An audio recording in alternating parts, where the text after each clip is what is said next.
Ilang mambabatas nagsumite ng resolusyon laban sa Nexperia Philippines Incorporated. Narito si Steph Marquez para sa detalye ng report.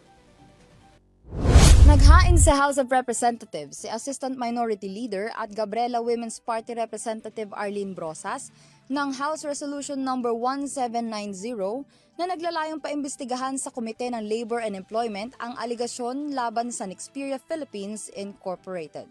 Bunsod nito ng pamamaltrato, hindi makatarungang pagpapatanggal sa mga empleyado, pagsibak sa union officials ng nasabing kumpanya at paglabag sa mga probisyong na pagkasunduan na alinsunod sa collective bargaining agreement ang naging mitya ng paggawa ng resolusyon.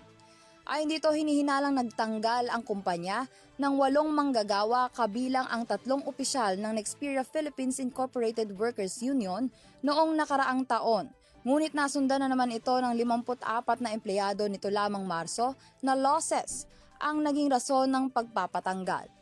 Kinumpirma rin ng mismong union ng Nexperia Philippines ang nasabing alegasyon dahil nilalabag ng kumpanya ang karapatan ng mga manggagawa, maging ang paggamit ng non-unionized workers upang mabuwag ang samahan.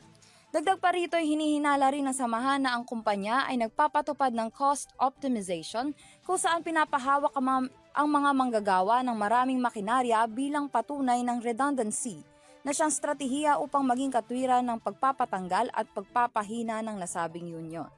Iginiit ni Brosas na nangangailangan ng agarang investigasyon ang issue laban sa ginawang paglabag upang maprotektahan ang karapatan ng mga manggagawa at mabigyan rin ng hustisya alinsunod sa konstitusyon.